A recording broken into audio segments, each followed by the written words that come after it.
Governor Sindh Kamran तिसूरी ने PTI का मुज़ाकरात की मेज़ पर आना खुश आइंद करार दे दिया।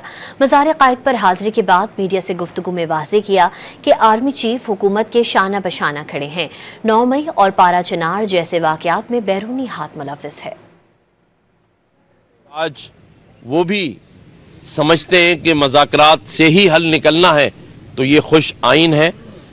मैं समझता हूँ कि हमें पूरे रीजन को देखना है, क्योंकि हमें तरक्की करने के लिए ऐसी मिसालें देखनी है कि जहां ज़रा सी कोताहियों ने बड़े बड़े मुल्क की हुकूमतें तो ख़त्म की ही, लेकिन उनकी सरहदों को भी गैर महफूज बना दिया। हम सही ट्रैक की जानिब गामज़न हैं और मुशावरत से एक दूसरे के साथ बैठकर इन मसाइल का हल इंशाअल्लाह ताला निकालेंगे।